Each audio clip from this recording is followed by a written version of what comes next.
كما صليت على إبراهيم وعلى آل إبراهيم إنك حميد مجيد. اللهم بارك على محمد وعلى آل محمد كما باركت على إبراهيم وعلى آل إبراهيم إنك حميد مجيد.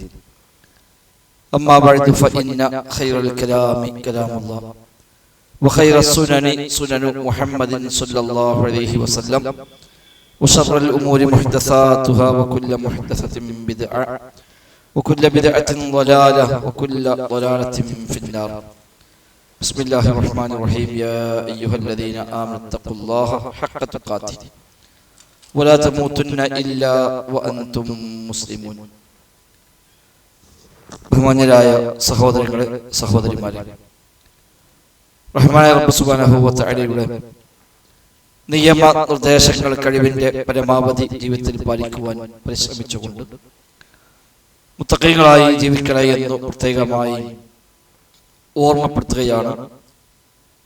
റബ്ബ് സുബ്ഹാനഹു വ തആല നമുക്കെല്ലാം തൗഫീഖ് പ്രദാനം ചെയ്യുമാറാവട്ടെ. ജീവിതത്തിൽ അനിവാര്യമായും ശ്രദ്ധിക്കേണ്ടുന്ന ഒരു പ്രത്യക്ഷ ശത്രു അദുവ്വും മുബീൻ എന്ന് ഖുർആൻ പരിചയപ്പെടുത്തിയ വ്യക്തമായ ശത്രുവാകുന്നു എന്ന് എടുത്തു പറഞ്ഞ ശത്രുവായി തന്നെ നിങ്ങൾ കാണണമെന്ന് പ്രത്യേകമായി താക്കീത് ചെയ്ത പിശാചിന്റെ കുതന്ത്രങ്ങളുമായി ബന്ധപ്പെട്ട ഒരു പഠന പരമ്പരയാണ് നാം ഏതാനും ദിവസങ്ങൾ ഇൻഷാ അല്ലാഹ് ഇന്നത്തോടെ ആരംഭിക്കുന്നത്. റബ്ബ് സുബ്ഹാനഹു വ തആല കാര്യങ്ങൾ ശരിയാവണ്ണം പറയാനും കേൾക്കാനും ഉൾക്കൊള്ളാനും എല്ലാമുള്ള തൗഫീഖ് നൽകി നമ്മയെല്ലാം അനുഗ്രഹിക്കുമാറാവട്ടെ. സൂറത്തുൽ അറാഫിൽ അല്ലാഹു സുബ്ഹാനഹു വ തആല പിശാചുമായി ബന്ധപ്പെട്ട കാര്യങ്ങൾ വിശദീകരിക്കുമ്പോൾ 14 മുതൽ 17 വരെയുള്ള ആയത്തുകളിൽ അല്ലാഹു തആല പറഞ്ഞു, പിശാച് റബ്ബിനോട് ആയുസ് ആവശ്യപ്പെട്ടു ഖിയാമത്ത് വരെ. ഖാല അൻദിർനി ഇലാ യൗമി യുബ്അസൂൻ ഖാല ഇന്നക ലമിനൽ മുൻദരീൻ. ഉയർത്തെഴുന്നേൽപ്പ് നാൾ വരെയും എനിക്ക് നീ ആയുസ് നൽകണം, സാവകാശം നൽകണം എന്ന് ആവശ്യപ്പെടുകയും അത് റബ്ബ് സുബ്ഹാനഹു വ തആല അനുവദിച്ചു കൊടുക്കുകയും ചെയ്തു. അതിൽ റബ്ബിന്റെ വലിയ ചില ഹിക്മത്തുകൾ ഉണ്ട് എന്നാണ്.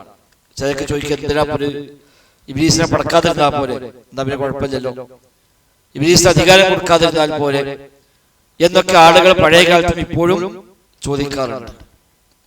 റബ്ബ് ഇബ്ലീസിനെ സൃഷ്ടിക്കുകയും ഇബ്ലീസിനെ ഈ വഴി ആക്കുകയും ചെയ്തതിന് പിന്നിൽ വലിയ ചില ഹിക്മത്തുകളുണ്ട് എന്നാണ്.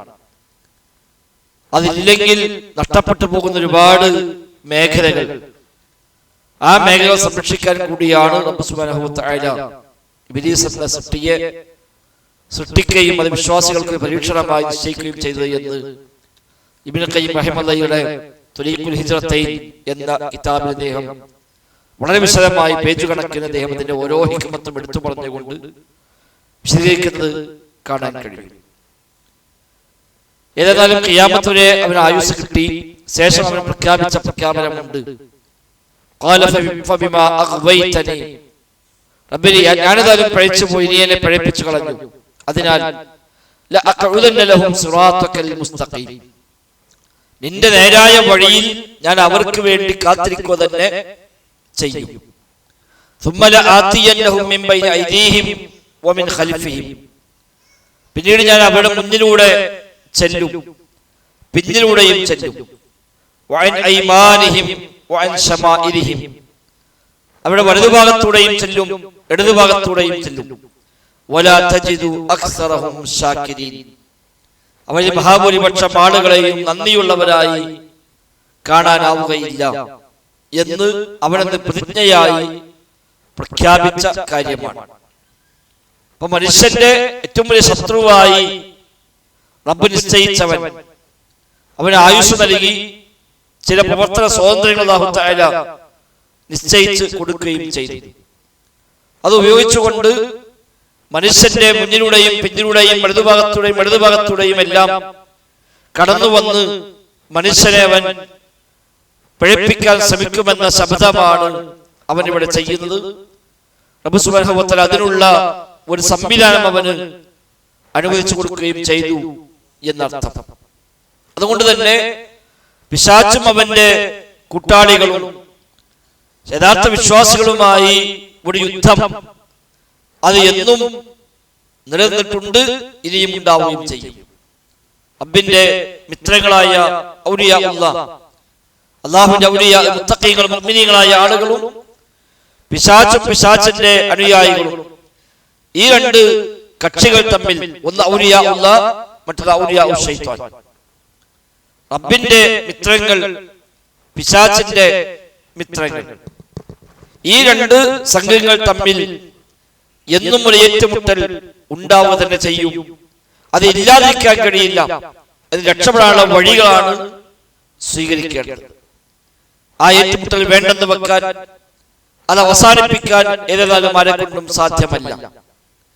കാരണം ഖിയാമത്ത് വരെ ആയുസ് നൽകി, അവന് പുറത്ത് സ്വാതന്ത്ര്യം നൽകി റബ്ബ് സുബ്ഹാനഹു വ തആല വിട്ടുകൊടുത്തതാണ് ആ നിലയ്ക്ക് അവരെ പ്രവർത്തിക്കാൻ വേണ്ടി. എന്നാൽ രക്ഷപ്പെടാനുള്ള വഴികളെ അല്ലാഹു തആല പഠിപ്പിച്ചിരുന്നു. ആ വഴികൾ സ്വീകരിക്കുക വഴി രക്ഷപ്പെടാൻ പറ്റുമെന്നാണ് റബ്ബ് സുബ്ഹാനഹു വ തആല നമ്മോട് നൽകിയ ഓഫർ. അത് പാലിക്കലാണ് നമുക്കവിടെ ചെയ്യാനുള്ള കാര്യമെന്ന് ആമുഖമായി നാം തിരിച്ചറിയുക. ആ ശത്രുവിനെ ശത്രുവായി കാണുകയും അവന്റെ കയ്യിൽ നിന്ന് രക്ഷപ്പെടാൻ എന്തെല്ലാം മാർഗമുണ്ടോ ആ മാർഗമെല്ലാം സ്വീകരിക്കുകയും ചെയ്യുക എന്നതാണ് നാം ശ്രദ്ധിക്കേണ്ടത്. പിശാചിന്റെ കൂട്ടാളികളും റബ്ബിന്റെ മിത്രങ്ങളും തമ്മിലുള്ള ഈ കാലങ്ങളായി നീണ്ടു നിൽക്കുന്ന ഏറ്റുമുട്ടലിൽ ചില മേഖലയിൽ റബ്ബിന്റെ കൂട്ടാളികൾ വിജയം പ്രാപിക്കും, ചില മേഖലയിൽ പിശാചിനും അവന്റെ അനുയായികൾക്കും വിജയം ലഭിക്കുകയും ചെയ്യും. അതങ്ങനെ തന്നെയാണ് റബ്ബ് നിശ്ചയിച്ച ഒരു സംവിധാനം. ഒന്നാമത്തെ മനുഷ്യൻ, നമ്മുടെ പിതാവ് അബുൽ ബഷർ ആദം നബി സ്വല്ലല്ലാഹു അലൈഹി വസല്ലമയുമായി ആരംഭിച്ചതാണ് ആ ഒരു ഏറ്റുമുട്ടൽ. فوسوس به الشيطان فوسوس له الشيطان قال يا آدم هل أدلك على شجرة الخلد وملك لا يبلى എന്ന വ്യാജ ഓഫറുമായി വന്ന് ആദം നബി സ്വല്ലല്ലാഹു അലൈഹി വസല്ലമന് വസ്വാസുണ്ടാക്കി വിലക്കപ്പെട്ട ഖനി ഭക്ഷിപ്പിക്കുകയും അതുവഴി സ്വർഗത്തിൽ നിന്ന് ഭൂമിയിലേക്ക് അല്ലാഹു സുബ്ഹാനഹു വ തആല താമസം മാറ്റാൻ നിശ്ചയിക്കുകയും ചെയ്താണല്ലോ മനുഷ്യകുലത്തിന്റെ ചരിത്രം തന്നെ. അപ്പൊ അന്ന് മുതൽ ആരംഭിച്ച ഏറ്റുമുട്ടൽ ഖിയാമത്ത് വരെയും നിലനിന്നു പോകും. അതുകൊണ്ട് തന്നെ ആ രംഗത്ത് ശ്രദ്ധിക്കേണ്ട കാര്യങ്ങൾ, അവന്റെ വിശ്വാസവുമായി ബന്ധപ്പെട്ട് തൽബീസുമായി ബന്ധപ്പെട്ട് അനിവാര്യമായും അറിയേണ്ട കാര്യങ്ങളെല്ലാം ഓരോ കാലഘട്ടങ്ങളിൽ പണ്ഡിതന്മാർ വ്യത്യസ്തമായ ഗ്രന്ഥങ്ങൾ എഴുതി ഉമ്മത്തിന് പ്രത്യേകമായി ജാഗ്രത പാലിക്കാൻ ആവശ്യമായ മുൻകരുതലുകൾ നിർവഹിച്ചതായി കാണാൻ കഴിയും. അറിയപ്പെട്ടിടത്തോളം ഈ ഒരു വിഷയത്തിൽ ആദ്യമായി കിതാബ് എഴുതിയത് 281 വഫാത്തായ ഇമാം ഇബ്നു അബി ദുനിയ റഹിമഹുല്ലാഹ്, 3-ാം നൂറ്റാണ്ടിൽ 281 വഫാത്തായ ഇബ്നു അബി ദുനിയ റഹിമഹുല്ലാഹ് ഒരുപാട് ഗ്രന്ഥങ്ങൾ എഴുതിയ മഹാനായ പണ്ഡിതൻ. അദ്ദേഹം മക്കായിദുശ് ശൈത്വാൻ, പിശാചിന്റെ കുതന്ത്രങ്ങൾ എന്ന പേരിൽ അന്ന് അദ്ദേഹം ഒരു ഗ്രന്ഥം എഴുതി. അതുപോലെ 505 മരണപ്പെട്ട അബൂ ഹാമിദ് ഗസാലി റഹിമഹുല്ലാഹ്, അദ്ദേഹം തൽബീസ് ഇബ്ലീസ് എന്ന പേരിൽ തന്നെ അദ്ദേഹം ഒരു ഗ്രന്ഥം എഴുതിയിട്ടുണ്ട്.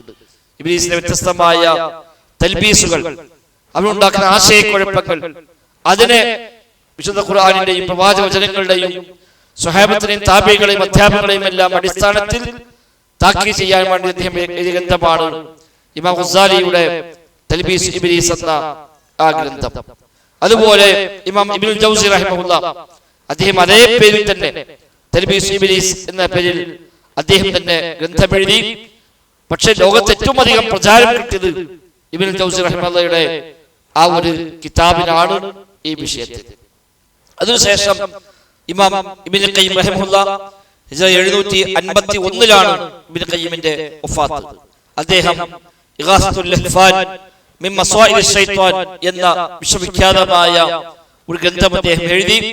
അഥവാ പിശാചിന്റെ കെണികളിൽ അകപ്പെടുന്ന ആളുകളെ സഹായം, രക്ഷപ്പെടുത്താനുള്ള മാർഗം എന്ന ആശയത്തിൽ ഇബ്നുൽ ഖയ്യിം റഹിമഹുല്ലാഹ് എഴുതിയ 2 വാള്യമുള്ള ഗ്രന്ഥമാണ് ഇഗാസത്തുൽ ലഹ്ഫാൻ മിൻ മസ്വാഇദ് ശൈത്വാൻ എന്ന കിതാബ്.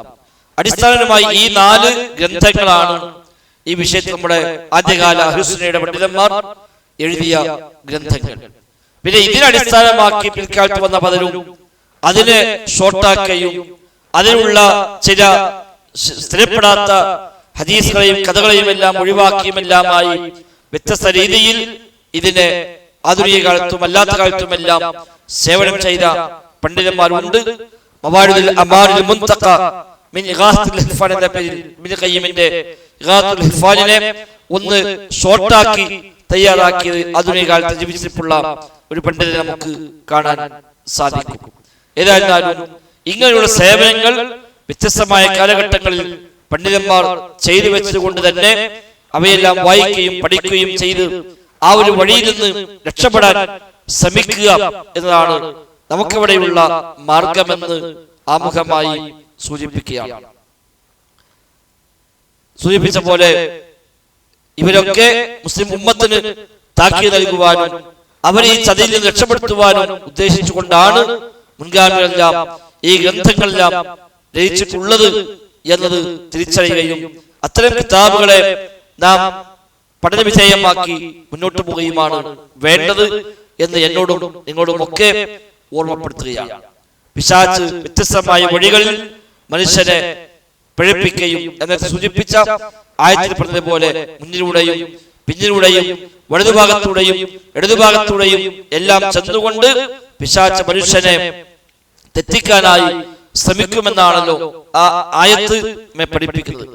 സമാനമായ ഹദീസുകളിലും റസൂലുള്ളാഹി സ്വല്ലല്ലാഹു അലൈഹി വസല്ലം തങ്ങൾ ഇതേ ആശയം നൽകിയതായി കാണാൻ കഴിയും. ഒരിക്കൽ മദീന പള്ളിയിൽ റസൂലുള്ളാഹി സ്വല്ലല്ലാഹു അലൈഹി വസല്ലം തങ്ങൾ ഇരിക്കുമ്പോൾ സ്വഹാബത്ത് കൂടെയുണ്ട്. നബി തങ്ങൾ അവിടെ ആ മണലിൽ ഒരു വര വരച്ചു, നേർക്കുനേരുള്ള ഒരു വര വരച്ചു.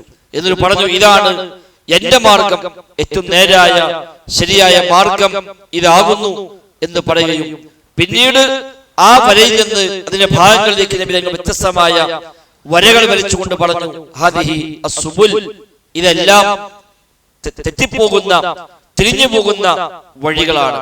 ആ ഓരോ വഴികളിലും ഓരോ പിശാച് ഇരിക്കുന്നുണ്ട് എന്ന് നബി തങ്ങൾ പ്രത്യേകമായി പഠിപ്പിക്കുന്നുണ്ട്. അഥവാ നേരായ വഴിയിൽ നിന്ന് തെറ്റിപ്പോകാവുന്ന ഒരുപാട് മാർഗങ്ങളുണ്ട് എന്നും ആ മാർഗങ്ങളിലെല്ലാം പിശാച് ഇരിക്കുന്നുണ്ട് എന്നുമാണ് റസൂലുള്ളാഹി സ്വല്ലല്ലാഹു അലൈഹി വസല്ലം തങ്ങൾ പഠിപ്പിച്ച ആ ഹദീസിൽ നമുക്ക് കാണാൻ സാധിക്കുന്നത്. അതുകൊണ്ട് ഏതൊക്കെ വഴികളിൽ പിശാച് മനുഷ്യനെ തെറ്റിക്കാൻ കഴിയുമോ ആ രംഗത്തെല്ലാം പരിശ്രമിക്കുകയും അങ്ങനെ തെറ്റിച്ചു കൊണ്ടുപോകാനുള്ള മാർഗങ്ങളെ അവൻ സ്വീകരിക്കുകയും ചെയ്യും എന്നത് നാം ഗൗരവമായി കാണുകയും നമ്മുടെ ഈമാൻ തെറ്റാതിരിക്കാൻ, എന്റെ വഴിമാറി പോകാതിരിക്കാനുള്ള മാർഗം സ്വീകരിക്കുകയും ചെയ്യുക എന്നത് പ്രധാനമാണ്. ബിദ്അത്തുകൾ പിശാച് ഇഷ്ടപ്പെട്ട വഴികളാണ്. കുഫ്റും ശിർക്കും തിന്മകളും പാപങ്ങളും പിശാച് ഇഷ്ടപ്പെട്ട വഴികളാണ്. ഭിന്നിപ്പുകൾ പിശാച് ഇഷ്ടപ്പെട്ട വഴികളാണ്. അഹ്ലുസുന്നയുടെ മാർഗത്തിൽ നിന്ന് ഏതെങ്കിലും അർത്ഥത്തിൽ വഴിമാറി സഞ്ചരിക്കുന്ന എല്ലാ മാർഗങ്ങളെയും പിശാചിന് ഏറെ ഇഷ്ടമാണ്. അതുകൊണ്ടാണ് മുൻഗാമികളൊക്കെ എപ്പോഴും അഹ്ലുസുന്നയുടെ കൂടെ നിൽക്കാനും അവരുടെ ഒപ്പം കൂടാനുമെല്ലാം പ്രത്യേകമായി പഠിപ്പിച്ചതും അത് തെറ്റിപ്പോകാതിരിക്കാനുള്ള സുരക്ഷയാണ് എന്ന് എടുത്തു പറഞ്ഞതായി നമുക്ക് കാണാൻ സാധിക്കുന്നുണ്ട്. അഹ്ലുസുന്നയിൽ നിന്ന് വ്യത്യസ്തമായ കാലഘട്ടങ്ങളിൽ വ്യത്യസ്തമായ കക്ഷികൾ അവർ വഴിമാറി സഞ്ചരിക്കുകയും വ്യത്യസ്തമായ സംഘങ്ങളായി മാറുകയും നബി തങ്ങൾ താക്കീത് ചെയ്തപ്പോൾ തന്നെ ഈ ഉമ്മത്ത് 72 വിഭാഗമായി മാറും എന്ന് പറഞ്ഞത് യാഥാർത്ഥ്യമാകുകയും അങ്ങനെ നബി തങ്ങളെ കാലം കഴിഞ്ഞ് അധികം കഴിയാതെ തന്നെ ആ 72 സംഘങ്ങളും മുസ്ലിം ഉമ്മത്തിൽ ഉണ്ടായിത്തീരുന്ന സാഹചര്യം ഉണ്ടാവുകയും ചെയ്തു. അതെല്ലാം പൈശാചികമായ ചില താല്പര്യങ്ങളുടെ ഫലമായി ഉണ്ടായതാണ് എന്ന് സംശയമേതുമില്ല. അതുകൊണ്ട് വിശുദ്ധ ഖുർആനിൽ ധാരാളം വചനങ്ങൾ നമ്മോട് അല്ലാഹു താക്കീത് ചെയ്തു. ഉദാഹരണമായി ലാ തത്തബിഉ ഖുതുവാതി ശൈത്വാൻ ഇന്നഹു ലക്കും അദുവ്വുൻ മുബീൻ. സൂറത്തുൽ ബഖറയിൽ 168ാമത്തെ വചനമാണ്. വലാ തത്തബിഉ ഖുതുവാതി ശൈത്വാൻ, പിശാചിന്റെ കാലടികളെ നിങ്ങൾ പിൻപറ്റരുത്. ഇന്നഹു ലക്കും അദുവ്വുൻ മുബീൻ, നിശ്ചയമായും അവൻ നിങ്ങൾക്ക് വ്യക്തമായ ശത്രുവാകും. ഇന്നമാ യഅ്മുറുക്കും ബിസ്സൂഇ വൽ ഫഹ്ശാ വഅൻ തഖൂലു അലല്ലാഹി മാ ലാ തഅലമൂൻ. അവൻ കൽപ്പിക്കുന്നത് ദുഷിച്ച തിന്മയായ കാര്യങ്ങളാണ്. പടച്ചറപ്പിന്റെ പേരിൽ നിങ്ങൾ അറിയാതെ വല്ലതും പറയലും പിശാച് കൽപ്പിക്കുന്ന കാര്യമാണ് എന്ന് ആ ആയത്തിൽ അല്ലാഹു തആല പരിചയപ്പെടുത്തി. മറ്റൊരു വചനത്തിൽ അശ്ശൈത്വാനു യഇദുകുമുൽ ഫഖർ വയഅമുറുകും ബിൽ ഫഹ്ശാഇ. ഇത് സൂറത്തുൽ ബഖറയിൽ തന്നെ കാണാം.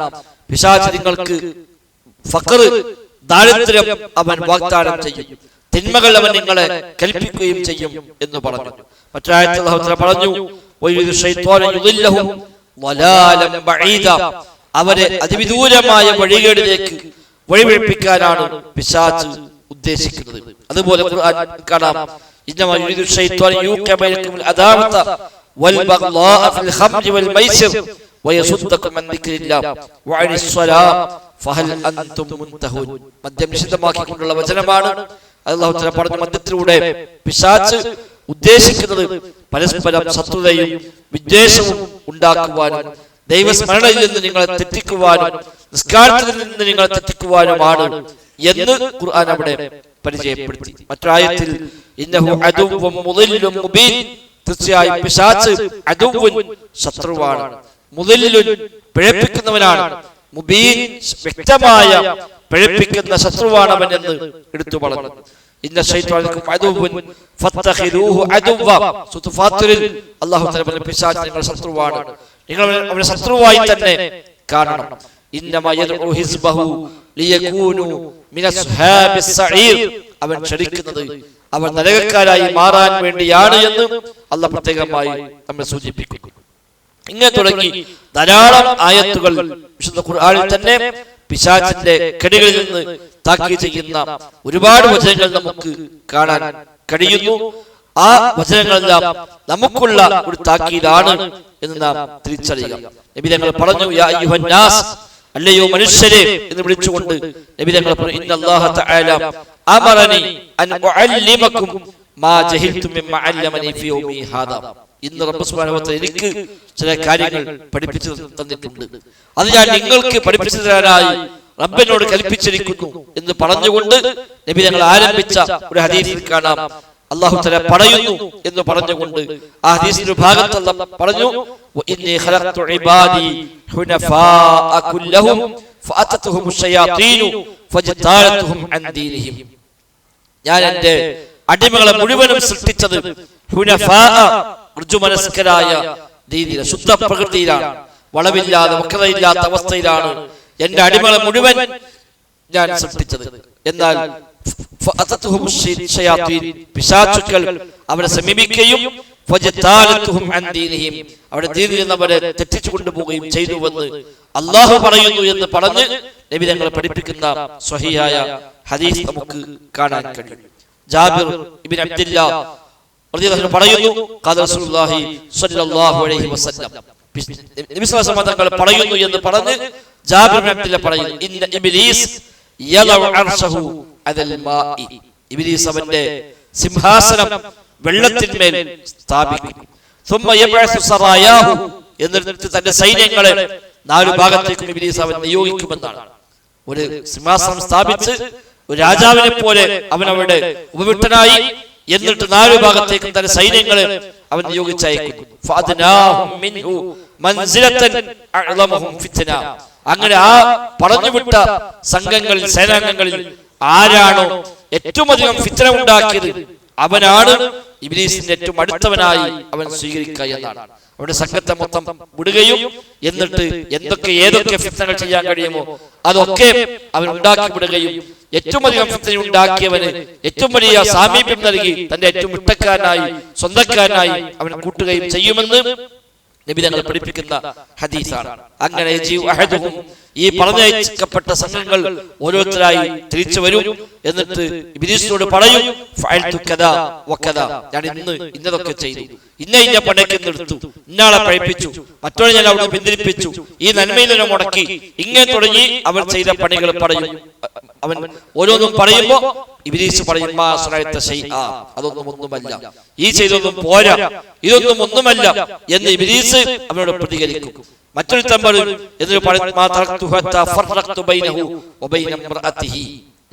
ഞാൻ അവിടെ പോയി ഫിത്നയുണ്ടാക്കി, ആ ഫിത്നയുടെ കാരണമായി ഒരാളുടെയും അയാളുടെ ഭാര്യയ്ക്കുമിടയിൽ ഞാൻ വേർപിരിച്ചു തലാഖ് ചൊല്ലി ഒരു ബന്ധം അവസാനിപ്പിക്കാൻ ഇന്ന് എനിക്ക് പറ്റി എന്ന് പറയുമ്പോൾ ഫയുദ്നീഹി മിൻഹു, അവനെ അടുപ്പിക്കുകയും നഅം അൻത, നീയാണ് യഥാർത്ഥത്തിൽ ദൗത്യം നിർവഹിച്ചവൻ എന്ന് പറഞ്ഞ് ഇബ്ലീസ് അവനെ പ്രത്യേകമായി അടുപ്പിക്കുകയും ചെയ്യുമെന്ന് നബി തങ്ങൾ പറയുന്ന ഇമാം മുസ്ലിം റിപ്പോർട്ട് ചെയ്ത ഈ ഹദീസിൽ വന്നിട്ടുണ്ട്.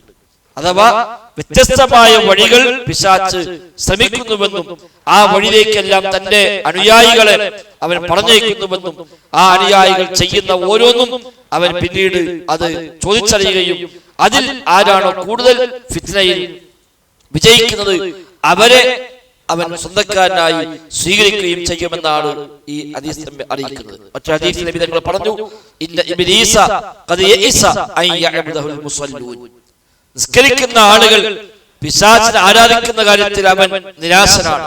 വലാകിൻ ഫി തഹ്ദീശി ബൈനഹും, എന്നാൽ ആളുകൾക്കിടയിൽ അഭിപ്രായ ഭിന്നതകൾ, അവർക്കിടയിൽ പ്രശ്നങ്ങൾ ഉണ്ടാക്കുന്നതിലാണ് അവന്റെ പ്രതീക്ഷയെന്ന് നബി തങ്ങൾ പറയുന്നു. ഇമാം മുസ്ലിം റിപ്പോർട്ട് ചെയ്ത ഹദീസുകൾ കാണാൻ കഴിയും. ധാരാളം വ്യത്യസ്തമായ വഴികൾ അവൻ സ്വീകരിക്കുമെന്നും ആ വഴിയിലൂടെയൊക്കെ മനുഷ്യന്മാരെ പഠിപ്പിക്കാൻ പറ്റുമെന്നും ഓരോരുത്തരുടെയും പിന്നാലെ പ്രത്യേകമായി ശൈത്താൻ ഡ്യൂട്ടി ഏറ്റെടുത്തുകൊണ്ട് ഓരോരുത്തരുടെയും പിന്നാലെ പ്രത്യേകമായി ശൈത്താൻ ഉണ്ടാകുമെന്നുമാണ് ഹദീസുകൾ അറിയിക്കുന്നത്. ആയിഷ റളിയല്ലാഹു അൻഹ പറയുന്നു, ഒരിക്കൽ രാത്രി എന്റെ വീട്ടിൽ നിൽക്കുന്ന ദിവസം അല്ലാഹുവിന്റെ റസൂൽ സ്വല്ലല്ലാഹു അലൈഹി വസല്ലം രാത്രി എഴുന്നേറ്റ് പുറത്തേക്ക് പോയി. എനിക്കത് വല്ലാത്ത ധർമ്മരോഷമുണ്ടായി. എന്റെ റൂമിൽ എന്റെ കൂടെ കിടക്കുന്ന ദിവസം നബി എങ്ങോട്ടാ ഇറങ്ങിപ്പോണത് എന്ന മട്ടിൽ ഞാൻ നബിയുടെ പിന്നാലെ നബിയെ പിന്തുടരാൻ ശ്രമിച്ചു. അങ്ങനെ പിന്നീട് നബി തിരിച്ചു വന്നപ്പോ നബിക്ക് മനസ്സിലായി. അപ്പൊ നബി ചോദിച്ചു, എന്താണ് ആയിഷ, നിനക്ക് രോഷമുണ്ടായോ, എന്തു പറ്റി എന്ന് ചോദിച്ചപ്പോൾ ഞാൻ നബിയെ, താങ്കളെപ്പോലെ ഒരാളെ കാര്യത്തിൽ എങ്ങനെ രോഷമില്ലാതിരിക്കും, നിങ്ങളെപ്പോലെ തന്നെ കിട്ടിയാൽ അത് മതിയാവൂതല്ലോ അർത്ഥം. അതുകൊണ്ട് തന്നെ നിങ്ങൾ എന്റെ സാമീപ്യം എനിക്കില്ലാതാകുമ്പോൾ അതെനിക്ക് സഹിക്കാൻ പറ്റുന്നില്ല, എന്റെ കൂടെ എപ്പോഴും ഉണ്ടാകണമെന്ന ആഗ്രഹമാണ് എനിക്കുള്ളത് എന്ന് പറയുമ്പോൾ ആയിഷ ബീവിയോട് നബി തങ്ങൾ ചോദിച്ചു, എന്താണ് നിന്റെ ശൈത്താൻ വന്നോ എന്ന് നബി ചോദിച്ചതാണ്. നിന്റെ ശൈത്താൻ നിന്റെ അടുക്കൽ വന്നോ? അപ്പൊ ആയിഷ ബീവിക്ക് താല്പര്യമായി. നബി അങ്ങനെ പറഞ്ഞപ്പോ അപ്പൊ ആയിഷ ബീവി തിരിച്ചു ചോദിച്ചു, യാ റസൂലല്ലാഹ് അവ മഅയ ശൈത്താൻ, നബി എന്റെ കൂടെ ശൈത്താൻ ഉണ്ടോ? അവൻ അതേ ഉണ്ട്, എന്റെ കൂടെ ശൈത്താൻ ഉണ്ട്. എന്ന് മാത്രമല്ല വ മഅ കുല്ലി ഇൻസാൻ, ആയിഷ ബീവി വീണ്ടും ചോദിച്ചു, എല്ലാവരും കൂടെയും ശൈത്താനുണ്ടോ? ഖാല നഅം, അപ്പോൾ നബി തങ്ങൾ പറഞ്ഞു അതെ, എല്ലാവരും കൂടെയും ശൈത്താനുണ്ട്. അപ്പൊ ആയിഷ ബീവി വീണ്ടും ചോദിച്ചു, വ മഅക യാ റസൂലല്ലാഹ്, നബി നിങ്ങളുടെ കൂടെയും ശൈത്താനുണ്ടോ? നഅം, അത് എന്റെ കൂടെയും ഉണ്ട്. പക്ഷേ എന്റെ ശൈത്താൻ അല്ലാഹു തആല എനിക്ക് വിജയപ്പെടുത്തി തന്നിരിക്കുന്നു, അത് അവനോട് ഖൈറല്ലാതെ കൽപ്പിക്കുകയില്ല. മറ്റൊരു റിപ്പോർട്ടിൽ അവൻ ഇസ്ലാം സ്വീകരിച്ചിരിക്കുന്നു എന്നാണ് വന്നിട്ടുള്ളത്. അപ്പൊ ഇത് എല്ലാ മനുഷ്യന്മാരുടെയും കൂടെ ശൈത്താൻ ഉണ്ട് എന്നാണ് ഈ ഹദീസ് നമ്മെ പ്രത്യേകമായി അറിയിക്കുന്നത്. എല്ലാവരെയും കൂടെ. മറ്റൊരു റിപ്പോർട്ടിൽ കാണാം, മാ മിൻകും മിൻ അഹദിൻ ഇല്ലാ വഖദ് മുക്കിര ബിഹി ഖരിയത്തുൻ മിനൽ ജിന്നി വഖരീനുഹു മിനൽ മലായിക. എല്ലാ മനുഷ്യന്മാർക്കും മലക്കളിൽ നിന്നുള്ള ഒരു സഹചാരിയുമുണ്ട്, ജിന്നുകളിൽപ്പെട്ട ഒരു സഹചാരിയുമുണ്ട്, അതില്ലാത്ത ആരുമില്ല എന്ന് നബി തങ്ങൾ പറഞ്ഞു. ഇബ്നു മസ്ഊദാണ് ആ ഹദീസ് നബിയിൽ നിന്ന് കേട്ട് പറയുന്നത്. ഇബ്നു മസ്ഊദ് ചോദിച്ചു, ഇബ്നു മസ്ഊദ് പറയുന്നു, സ്വഹാബിമാർ ചോദിച്ചു, വഇയ്യാക യാ റസൂലല്ലാഹ്, നബിയെ താങ്കളോ, താങ്കൾക്കുമുണ്ടോ അങ്ങനെ? അതെ, വഇയ്യായ, എനിക്കുമുണ്ട് അങ്ങനെ. വലാകിൻ അല്ലാഹു അസ്സ വജല്ല അആനനി അലൈഹി ഫലാ യഅ്മുറുനി ഇല്ലാ ബിഹഖ്ഖിൻ ഔ ഇല്ലാ ബിഖൈരിൻ. എന്നാൽ എന്നെ അല്ലാഹു തആല പ്രത്യേകമായി സഹായിച്ചു, അതുകൊണ്ട് എന്റെ ആ പിശാച് അവൻ എന്നോട് ഹഖ്ഖല്ലാതെ അല്ലെങ്കിൽ ഖൈറല്ലാതെ എന്നോട് കൽപ്പിക്കുകയില്ല എന്ന് നബി തങ്ങൾ പറഞ്ഞത് ഇമാം മുസ്ലിം ഉദ്ധരിക്കുന്ന ഹദീസിൽ വന്നിട്ടുണ്ട്. മറ്റൊരു ഹദീസിൽ നബി തങ്ങൾ പറഞ്ഞു, പിശാച് മനുഷ്യ ശരീരത്തിൽ സഞ്ചരിക്കും, എവിടെയെല്ലാം രക്തം സഞ്ചരിക്കുമോ അവിടെയെല്ലാം സഞ്ചരിക്കുമെന്നാണ്. സുഫിയ ബിൻത് ഹുയൈ, നബി തങ്ങളുടെ ഭാര്യ സുഫിയ ബി പറയാണ്, നബി തങ്ങൾ പള്ളിയിൽ ഈത്തികാഫിരിക്കുകയായി. അപ്പൊ ഞാൻ നബിയെ സന്ദർശിക്കാൻ വേണ്ടി രാത്രി ചെന്നു. നബി പള്ളിയിലാണ്, 10 ദിവസം ഒന്നാകെ വീട്ടിലേക്ക് വരാതെ പള്ളി തന്നെ കൂടുതലാണ് നബിയുടെ പതിവ്. ഒരു രാത്രി ഞാൻ ചെന്നു നബി ഒന്ന് കാണാൻ വേണ്ടി. അങ്ങനെ ചെന്നു കുറച്ച് സമയം നബിയുമായി സംസാരിച്ചിരുന്നു. അത് കഴിഞ്ഞ് ഞാൻ നബിയോട് യാത്ര പറഞ്ഞ് ഞാൻ പള്ളിയിൽ നിന്ന് ഇറങ്ങി. അങ്ങനെ ഞാൻ ഇറങ്ങിയപ്പോ നബി എന്റെ കൂടെ അങ്ങനെ വന്നു, ഒന്ന് യാത്രയാക്കാൻ വേണ്ടി നബി എന്റെ കൂടെ അങ്ങനെ വന്നു. അങ്ങനെ ഞാൻ നബി കൂടെ അങ്ങോട്ട് ഇറങ്ങുമ്പോൾ അവിടെ രണ്ടാളുകൾ, അൻസ്വാരികൾപ്പെട്ട രണ്ടാളുകൾ അതിലൂടെ കടന്നുപോയി. അപ്പോ അവർ നബിയെ കണ്ടപ്പോൾ അവര് വേഗത്തിൽ പോയി. നബിയെ കണ്ടപ്പോൾ പിന്നെ അവര് വേഗം അങ്ങോട്ട് പോയി. അപ്പൊ നബി ഞങ്ങൾ പറഞ്ഞു, നിൽക്കൂ, നിൽക്കൂ, ഇന്നഹാ സഫിയ്യ ബിൻതു ഹുയൈ, ഇതെന്റെ ഭാര്യ സഫിയയാണ് എന്ന് നബി ഞങ്ങൾ അവരോട് പറഞ്ഞു. അപ്പൊ അവർക്ക് വല്ലാത്ത പ്രയാസമായി. കാരണം നബിയെ നമ്മൾ സംശയിച്ചോ എന്ന് നബിക്ക് തോന്നിയോ? എന്താ നബി അങ്ങനെ പറയാൻ കാരണം? അവരെ പറഞ്ഞു, സുബ്ഹാനല്ലാഹ് യാ റസൂലല്ലാഹ്, അല്ലാഹുവിന്റെ റസൂലേ, ഞങ്ങൾ ഒന്നും വിചാരിച്ചിട്ടില്ല. ഒരു അന്യ പെണ്ണിനെ കൂടെ നബി നിൽക്കുകയാണെന്ന് ഒരു സഹാബി ഏതായാലും വിചാരിക്കുന്നല്ലോ. അപ്പൊ ഞങ്ങൾക്ക് അങ്ങനെ തോന്നിയിട്ടില്ല നബിയെ, അങ്ങനെ ഒന്നുമില്ല എന്ന് പറഞ്ഞപ്പോൾ നബി ഞങ്ങൾ പറഞ്ഞു, ഇന്ന ശൈത്വാന യജ്രി മിൻ ഇബ്നി ആദമ മജ്റദ ദമി, മനുഷ്യരിൽ രക്തം സഞ്ചരിക്കുന്നിടത്തെല്ലാം പിശാച് സഞ്ചരിക്കും. അതിനാൽ ഇന്നി ഖശീതു അൻ യഖ്ദിഫ ഫീ ഖുലൂബികുമാ ശർറ, നിങ്ങളുടെ ഖൽബിൽ വല്ല തിന്മയും അവൻ ഇട്ടു തരുമോ എന്ന് ഞാൻ പേടിച്ചു പോയി. അതിന്റെ വ്യാഖ്യാനങ്ങൾ കാണാം. നബിയെ പറ്റി അവർക്ക് വല്ല സംശയം വന്നാൽ അത് സ്വാഭാവികമായിട്ടും അവർ ഇസ്ലാമിൽ നിന്ന് പുറത്തു പോകാൻ കാരണമായി മാറും. നബിയെ സംശയിക്കാവുന്നത് കുഫറാണ്. നബിയുടെ സത്യസന്ധതയെ, നബിയുടെ വിശുദ്ധിയെ സംശയിക്കുക എന്നത് കുഫറാണ്. അപ്പൊ ഈ സ്വഹാബിമാരെങ്ങാൻ നബിയെ പറ്റി എന്തെങ്കിലും ഒന്ന് അനാവശ്യമായി ചിന്തിച്ചു പോയാൽ അത് അവർക്ക് കുഫറായി മാറും. ആ കുഫർ വരാതിരിക്കാൻ അവരോടുള്ള കാരുണ്യമാണ് നബി തങ്ങൾ അവിടെ കാണിച്ചത് എന്നാണ്. അല്ലാതെ നബിയുടെ കാര്യത്തിലുള്ള പ്രയാസം കൊണ്ടല്ല. ആ സ്വഹാബിമാർക്ക് നബിയെ സംശയിച്ചിട്ട് അതിന്റെ പേരിൽ ഒരു കുറ്റം വരാൻ പാടില്ല, അവരെ ഈമാൻ തെറ്റിപ്പോകാൻ പാടില്ല എന്ന ആ ഒരു റിഫ്ഖ്, ആ ഒരു കാരുണ്യം, അതാണ് നബി തങ്ങൾ അവിടെ ചെയ്തത് എന്നാണ്. ഇമാം ഷാഫി റഹിമഹുല്ലാഹ് പറഞ്ഞു, ഖാഫൻ നബിയു സ്വല്ലല്ലാഹു അലൈഹി വസല്ലം അൻ യഖഅ ഫീ ഖുലൂബിഹിമാ ശൈഉൻ മിൻ അംരിൻ ഫയക്ഫുറ. നബി തങ്ങൾ ഭയപ്പെട്ടത് അവരെ മനസ്സിൽ വല്ല തോന്നലുണ്ടായി അതുവഴി അവർ അവിശ്വാസികളായി മാറുമോ എന്ന ഭയമാണ് നബി തങ്ങൾ അവിടെ പ്രകടിപ്പിച്ചത്. വഇന്നമാ ഖാലഹു സ്വല്ലല്ലാഹു അലൈഹി വസല്ലം ശഫഖതൻ മിൻഹു അലൈഹിമാ ലാ അലാ നഫ്സിഹി, അവരോടുള്ള നബിയുടെ വാത്സല്യവും സ്നേഹവും കാരണമാണ് നബി ആ പറഞ്ഞത്. സുഫിയാണ് പറയാൻ കാരണം നബിന്റെ ഭാഗങ്ങൾ ചെറാക്കുന്നതല്ല. ഈ സ്വഹാബിമാർക്ക് വല്ല സംശയവും നബിയെ കുറിച്ച് തോന്നിക്കഴിഞ്ഞാൽ അത് അവിടെ ഈമാൻ തെറ്റിപ്പോകുമല്ലോ, ആ ഒരു ബേജാറ് കൊണ്ടാണ് നബി തങ്ങൾ അങ്ങനെ പറഞ്ഞത് എന്ന് ഇമാം ഷാഫി റഹ്മത്തുള്ളാഹി പറഞ്ഞതായി ഉദ്ധരിക്കപ്പെടുന്നുണ്ട്. ഏതാണെങ്കിലും ഓരോ മനുഷ്യന്റെയും കൂടെ അവനെ എങ്ങനെയെല്ലാം പിഴപ്പിക്കാൻ കഴിയുമോ ആ വഴികളെല്ലാം നോക്കി നടക്കുന്ന ഒരു വ്യക്തമായ ശത്രുവാണ് ഇബ്ലീസ്, പിശാച് എന്നുള്ളത്. അതുകൊണ്ട് അവന്റെ ശത്രുവിൽ നിന്ന് കാവൽ തേടാൻ അല്ലാഹു തആല വ്യത്യസ്തമായ ഘട്ടങ്ങൾ നമ്മോട് ആവശ്യപ്പെട്ടു. ഖുർആൻ ഓതുമ്പോൾ ഖുർആന ഫസ്തഇദ് ബില്ലാഹി മിനശ് ശൈത്വാനിർ റജീം, അല്ലാഹു പറഞ്ഞു, നീ ഖുർആൻ ഓതുന്നുവെങ്കിൽ ശപിക്കപ്പെട്ട പിശാചിന്റെ ശർറിൽ നിന്ന് നീ റബ്ബിനോട് കാവൽ തേടണമെന്ന് അല്ലാഹു പ്രത്യേകമായി നമ്മോട് ആവശ്യപ്പെട്ടു. സൂറത്തുൽ ഫലഖും സൂറത്തുൽ നാസും ആ ലക്ഷ്യത്തിനായി ഇറക്കപ്പെട്ട അധ്യായങ്ങളാണ്. ഖുൽ അഊദു ബിറബ്ബിൽ ഫലഖും ഖുൽ അഊദു ബിറബ്ബിൻ നാസും, ഇത് രണ്ടും രക്ഷയ്ക്ക് വേണ്ടി മാത്രമായി ഇറക്കപ്പെട്ട വചനങ്ങളാണ്. അതുകൊണ്ടാണ് മുഅവ്വിദത്തൈൻ ഇത് പേര് തന്നെ. അഭയം തേടുന്ന രണ്ട് സൂറത്തുകൾ, രക്ഷ തേടാനുള്ള രണ്ട് സൂറത്തുകൾ എന്ന അർത്ഥത്തിലാണ് റബ്ബ് സുബ്ഹാനഹു വ തആല ആ രണ്ട് സൂറത്തുകൾ ഇറക്കിയത് തന്നെ. മാത്രമല്ല നബിതങ്ങളെ പോലും പഴിപ്പിക്കാൻ പിശാച് ശ്രമിച്ച സംഭവം ഹദീസിൽ കാണാൻ കഴിയും. അബ്ദുറഹ്മാൻ ഇബ്നു ഖംബസ് റഹിമഹുല്ലാഹ് അദ്ദേഹം പറയുന്നുണ്ട്, ഞാൻ നബിയോടൊപ്പം ഉണ്ട്.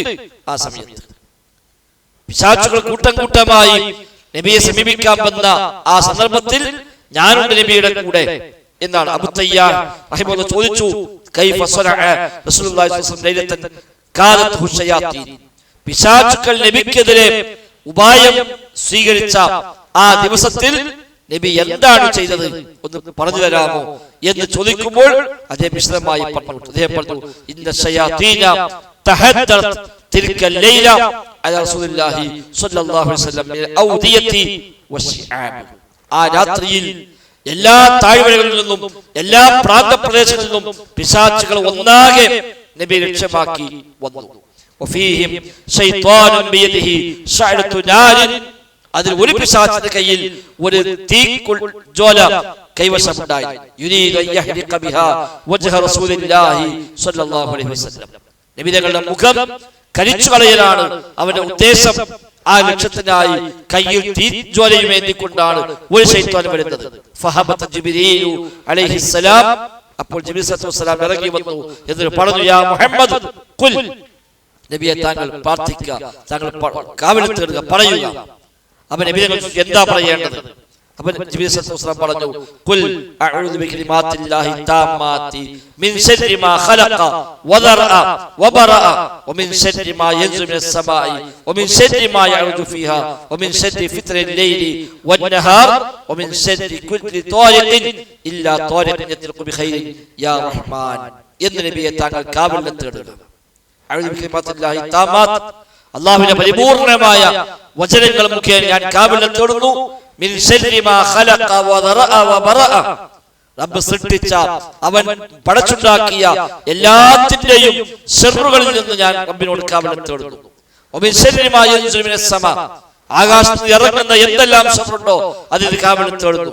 വമിൻ ശർരി മാ യഅറുജു ഫീഹാ, ആകാശത്തേക്ക് കയറി പോകുന്ന എന്തെല്ലാം ശർറുണ്ടോ അതിൽ കാവലിനെ തേടുന്നു. വമിൻ ശർരി ഫിത്നിൽ ലൈലി വന്നഹാർ, രാത്രിയുടെയും പകലിന്റെയും ഫിത്നകളിൽ നിന്ന് കാവലിനെ തേടുന്നു. വമിൻ ശർരി കുല്ലി ത്വാരിഖിൻ, ആരെല്ലാം വന്നു മുട്ടി അലക്കുന്നുവോ അവിടെയെല്ലാം ശർറിൽ നിന്ന് കാവലിനെ തേടുന്നു.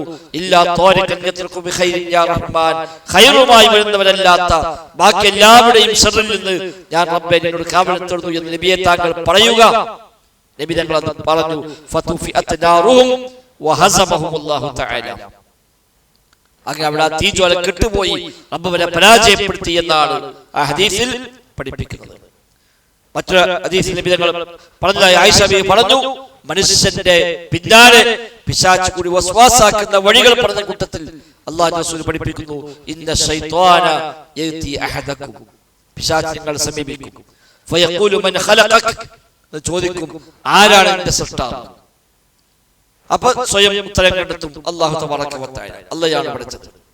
അപ്പൊ അടുത്ത സംശയം, ഫമൻ ഖലഖല്ലാഹ്, അല്ലാഹു ആരാ പഠിച്ചത്? മനസ്സ് കിട്ടും ആരാണ് അല്ലാഹുവിനെ സൃഷ്ടിച്ചത്?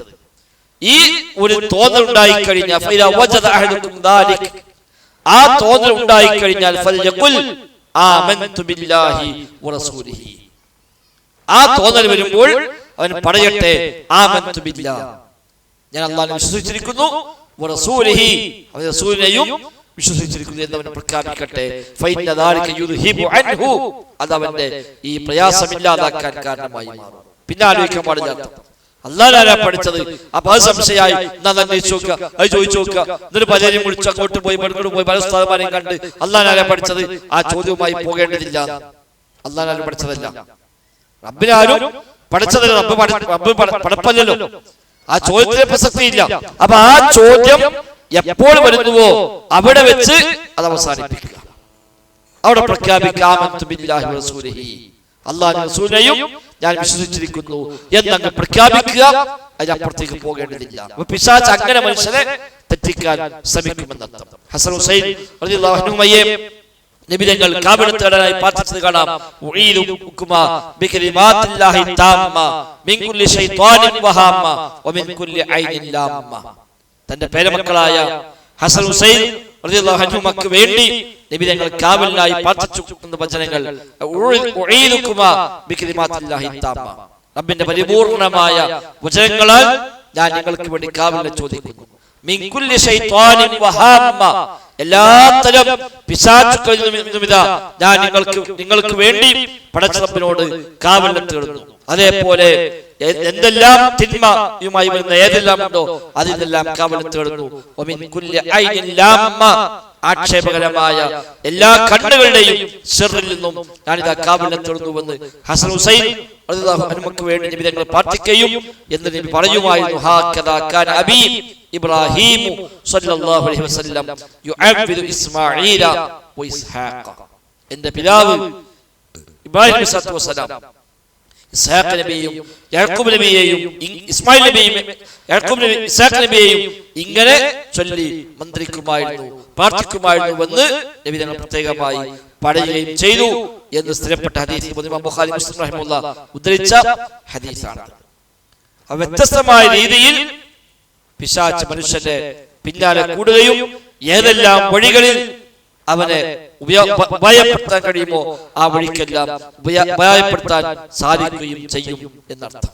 അത് പ്രത്യേകമായി ശ്രദ്ധിക്കേണ്ടതുണ്ട്. ആ ഒരു അറിവും ഈമാനും തഖ്വയും എല്ലാം തന്നെയാണ് ആ രംഗത്ത് ഏറ്റവും പ്രധാനമായ കാര്യം എന്നർത്ഥം. എത്ര കണ്ട് ഈമാൻ കുറയുന്നുവോ, എത്ര കണ്ട് ഇൽമ് കുറയുന്നുവോ, തഖ്വ കുറയുന്നുവോ, അത്രയേറെ പിശാച് അവനെ തൽബീസാക്കാനുള്ള സാധ്യത കൂടുതലാണ്. തൽബീസ് എന്ന വാക്കിന്റെ ഉദ്ദേശം അതാണ്. ഹക്കിന്റെ രൂപത്തിൽ ബാത്തിൽ അവതരിപ്പിക്കുക. അതാണ് ഹക്കിന്റെ രൂപത്തിൽ ബാത്തിൽ അവതരിപ്പിക്കുക. തെറ്റായതിനെ ശരിയായിട്ട് പരിചയപ്പെടുത്തി കൊടുക്കുക. ഇതാണ് തൽബീസ് എന്ന അറബി ഭാഷ ഉപയോഗിക്കുക. നമ്മൾ വിഷയമാണ് തൽബീസ് ഇബ്ലീസ്. അപ്പൊ ശരിയല്ലാത്തതിനെ ശരിയായി കാണിച്ചു കൊടുക്കുക, തെറ്റിനെ ശരിയായി പരിചയപ്പെടുത്തുക, മോശമായതിനെ നല്ലതായി പരിചയപ്പെടുത്തുക. അതിനൊക്കെയാണ് തൽബീസ് എന്ന പദം പൊതുവെ ഉപയോഗിക്കുക. ആളുകളുടെ ഓഫലത്ത്, അശ്രദ്ധ, ജഹാലത്ത്, അറിവില്ലായ്മ, ഇതൊക്കെ അനുസരിച്ച് ആളുകളിൽ അവൻ വിശ്വാസത്തിലാക്കുന്ന വഴികൾ വ്യത്യാസമാകും എന്നർത്ഥം. ഇബ്നുൽ ജൗസി റഹിമഹുല്ലാഹ് അദ്ദേഹത്തിന്റെ തൽബീസ് ഇബ്ലീസ് എന്ന കിതാബിൽ അദ്ദേഹം സുന്ദരമായ ഉദാഹരണം പറയുന്നുണ്ട്. അദ്ദേഹം മനുഷ്യന്റെ ഖൽബ് കൽ ഹിസ്നി, ഒരു കോട്ട പോലെയാണ്. മനുഷ്യന്റെ ഖൽബ്, ഹൃദയം എന്നത് ഒരു കോട്ട പോലെ. ആ കോട്ടയ്ക്ക് ചുറ്റുമതിലുണ്ട്, ആ ചുറ്റുമതിലിന് വാതിലുകളുണ്ട്, ഇടയ്ക്കൊക്കെ ചില വിണ്ടുകീറിയ വിടവുകളുമുണ്ട്. ഈ കോട്ടയ്ക്കുള്ളിൽ താമസിക്കുന്നതാണ് അവന്റെ ബുദ്ധി എന്നുള്ളത്. ഈ കോട്ടയെ ലക്ഷ്യമാക്കി മലക്കുകൾ വരികയും ഈ കവാടത്തിലുള്ള മലക്കുകൾ പ്രവേശിക്കുകയും ചെയ്യുന്നു. അതേസമയം അതിന്റെ ഭാഗത്ത്, ആ കോട്ടയുടെ സമീപത്തായി തന്നെ മറ്റൊരു ചെറിയ ഒരു ഇടമുണ്ട്. ആളുകൾ തല ഇരിക്കാവുന്ന ഒരു ഇടം പോലെ ഒരു ഇടമുണ്ട്. അതിലുള്ളത് ഹവയാണ്, ദേഹേച്ഛകളാണ്. പിശാചുക്കൾ അവിടെ വന്ന് കൂടുന്നു. ആ കോട്ടയുടെ പരിസരത്ത് വന്നുകൂടാൻ പറ്റാവുന്ന ഇടങ്ങളിൽ പിശാചുക്കൾ വന്ന് കൂടുന്നു. എന്നിട്ട് ഈ കോട്ടയിലുള്ള മലക്കളും ഇവിടേക്കുള്ള പിശാചുക്കളും തമ്മിലുള്ള ഏറ്റുമുട്ടൽ അത് എപ്പോഴും ഉണ്ടാകും. പിശാചുക്കളാവട്ടെ എപ്പോഴും ഈ കോട്ട ചുറ്റും ഇങ്ങനെ ചുറ്റിക്കറങ്ങിക്കൊണ്ടേയിരിക്കുന്നു. എവിടെയെങ്കിലും കയറാൻ വല്ല ഗ്യാപ്പ് കിട്ടുമോ നോക്കാൻ വേണ്ടി.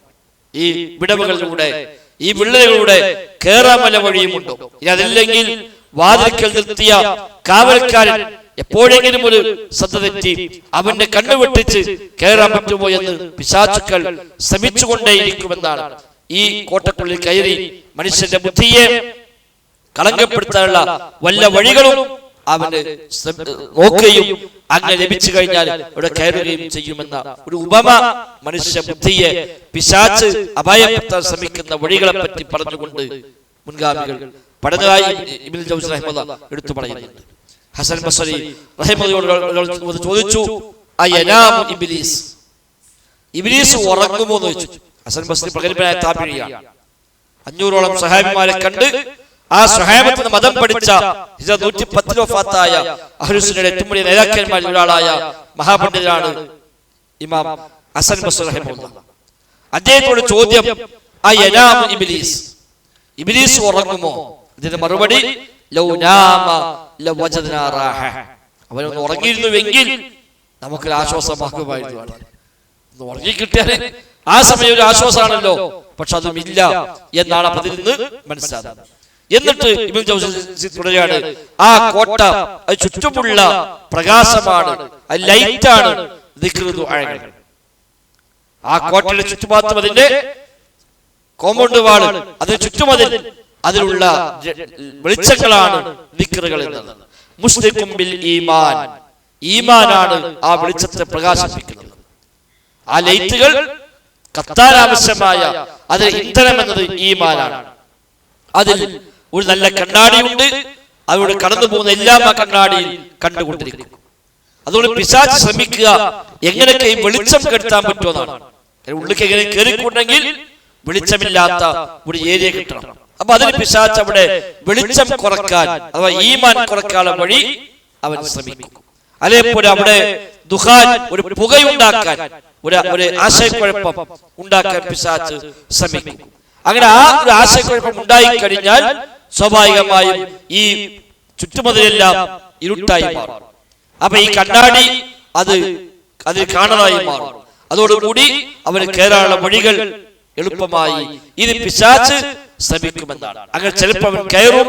ഒരുപക്ഷെ കാവൽക്കാരന്റെ അശ്രദ്ധ മൂലം, കാവൽക്കാരന്റെ ഏതിനുള്ള അവന്റെ ഒരു കൃത്യവിലോപം കാരണം അതുവഴി ഒരുപക്ഷെ പിശാച് കയറിക്കൂടിയേക്കാം.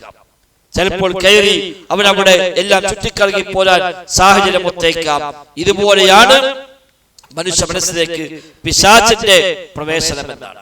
അങ്ങനെ കയറിക്കൂടി അവനെ പറ്റിയ രൂപത്തിലേക്കെല്ലാം വസ്വാസാക്കി മനുഷ്യനെ പഴിപ്പിക്കാൻ അവൻ സാധിച്ചു കഴിഞ്ഞാൽ പിന്നെ അവൻ വിജയിച്ചു എന്നർത്ഥം. ഏതാണെങ്കിലും വ്യത്യസ്തമായ വഴികളിൽ പിശാച് ശ്രമിക്കുമെന്നാണ് മനസ്സിലാകുന്നത്. അത് ഒരു പക്ഷേ പ്രത്യക്ഷത്തിൽ നന്മയായി കാണിച്ചുകൊണ്ടുപോലും അവനെ തെറ്റിച്ചുകൊണ്ടുപോകാൻ ശ്രമിക്കുന്നതാണ്. ഹസൻ ഇബ്നു സ്വാലിഹ് റഹിമഹുല്ലാഹ് പറഞ്ഞു, ഇന്ന ശൈത്വാന യഫ്തഹു ലിൽ അബ്ദി 99 ബാബൻ മിനൽ ഖൈർ. പിശാച് മനുഷ്യർക്ക് നന്മയുടെ 99 കവാടങ്ങൾ തുറന്നു കൊടുക്കും. യുരീദു ബിഹി ബാബൻ മിനൽ ശർരി. അവരുടെ ഉദ്ദേശം അപ്പുറത്തുള്ള 100ാമത്തെ കവാടമുണ്ട്, അത് ശർറിന്റെ കവാടമാണ്, അതിലേക്ക് വരെ കൊണ്ടുപോകാൻ ഉദ്ദേശം. തിന്മയുടെ ഒരു കവാടമുണ്ട്, ആ കവാടത്തിലേക്ക് വരെ കൊണ്ടുപോകാൻ വേണ്ടി നന്മയുടെ 99 കവാടങ്ങൾ പിശാച് തുറന്നു വെച്ചു കൊടുക്കുന്നതാണ്. അപ്പൊ ആ നന്മയുടെ വഴിയില് ഒരവിടെ വരും. അങ്ങനെ അതിലൂടെ വന്ന് വന്ന് വന്ന് വന്ന് വന്ന് അവസാനം എത്തുക തിന്മയുടെ കവാടത്തിലേക്ക്. അത്ര വരെ പിശാച് ശ്രമിക്കുമെന്നാണ് പഠിപ്പിക്കുന്നത്. മാത്രമല്ല ഏറ്റവും അധികം പിശാചിന് പ്രയാസം ഉണ്ടാവുക സുന്നത്തുകളെ പിൻപറ്റുന്ന, ശരിയായ അഖീദയും ശരിയായ വിശ്വാസവും ശരിയായ കർമ്മങ്ങളുമുള്ള ആളുകളെയാണ് പിശാചിന് ഇഷ്ടം. എന്നാൽ ദേഹത്തെ പിൻപറ്റുന്ന ആളുകൾ, ഹക്കുംബാത്തും നോക്കാത്ത, സുന്നത്തും ബിദഅത്തും പരിഗണിക്കാത്ത, സ്വാർത്ഥമായ താല്പര്യങ്ങളെ പിൻപറ്റി പോകുന്ന ആളുകൾ, അവരെ കൊണ്ട് പിശാച് കളിക്കും. അവരെ കൊണ്ട് പിശാച് നല്ലൊരു കളി കളിക്കുമെന്നാണ് പഠിപ്പിക്കപ്പെടുന്നത്. നമ്മുടെ ഈമാനും തഖ്വയും എത്ര കണ്ട് നമുക്ക് നിലനിർത്താൻ കഴിയുമോ ആ നിലക്ക് രക്ഷപ്പെടുത്താൻ കഴിയുമെന്ന്. ഇത് പിശാച് ഈ ഉമ്മത്തിൽ മാത്രമല്ല എല്ലാ ഉമ്മത്തിലും പിശാച് ശ്രമിച്ചു. അല്ലാഹു തആല അമ്പിയാക്കളെ പറഞ്ഞത് ശരിയായ വഴി പഠിപ്പിക്കാനാണ്. അവിടെ എല്ലാം വന്ന് പിശാച് ഇടപെടുകയും ആ അമ്പിയാക്കളെല്ലാം അനുയായികൾ കാലക്രമേണ വിഗ്രഹാരാധനയ്ക്ക് വരെ എത്തുന്ന സാഹചര്യം ഉണ്ടാക്കുകയും ചെയ്തു. ഓരോ നബിയും വന്ന് പഠിപ്പിച്ചു പോയതിലെല്ലാം പിശാച് ഇടപെട്ട് ശേഷം അവിടെയെല്ലാം വിഗ്രഹാരാധന വരെ കൊണ്ടുവരുന്ന, അല്ലാഹു അല്ലാത്തവർക്ക് വേണ്ടി ഇബാദത്തുകൾ സമർപ്പിക്കുന്ന, നേർച്ചമൃഗങ്ങൾ എന്ന പേരിൽ പള്ളിയിൽ സ്ഥാപിക്കുന്ന സാഹചര്യം വരെ പിശാച് ആദ്യകാലങ്ങൾ ഉണ്ടാക്കിയിട്ടുണ്ട്. ഈ ഉമ്മത്തിലും അത് ആവർത്തിക്കുന്നത് തന്നെയാണല്ലോ നമ്മൾ മനസ്സിലാക്കുന്നത്. അതുകൊണ്ട് തന്നെ വലിയ ജാഗ്രത ആ രംഗത്ത് നമുക്ക് ഉണ്ടാവേണ്ടതുണ്ട് എന്നാണ് പറഞ്ഞതിന്റെ ആകത്തുക. ഈ ഉമ്മത്തിലും വ്യത്യസ്ത രീതിയിലാണ് പിശാചിന്റെ വഴികൾ ഉണ്ടാവുക. അഖീദയിൽ വിശ്വാസ മേഖലകളിൽ പിശാച് ഇടപെടും.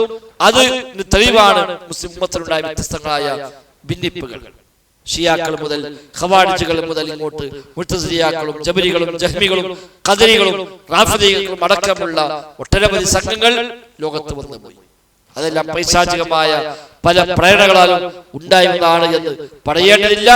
ആ രൂപത്തിലാണ് പിശാചിന്റെ ഇടപെടലുകൾ ഈ ഉമ്മത്തിൽ ആദ്യകാലങ്ങളിൽ ഉണ്ടായിട്ടുള്ളത്. അത് അതിൽ മാത്രം പരിമിതപ്പെടുന്നില്ല, അതിൽ മാത്രം അവസാനിക്കുന്നില്ല. ശേഷവും പിശാച് ആ വഴികൾ തന്നെ തുടർന്ന് പോവുകയും ഒരു മനുഷ്യനെ വ്യത്യസ്തമായ രീതിയിൽ സമീപിക്കുകയും ചെയ്യുമെന്നാണ് പഠിപ്പിക്കപ്പെടുന്നത്. ഇൻഷാ അല്ലാഹ് അതിന്റെ വിശദാംശങ്ങൾ ബാക്കിയുള്ള തുടർന്ന് വരുന്ന ക്ലാസുകളിൽ നമുക്ക് ചർച്ച ചെയ്യാം.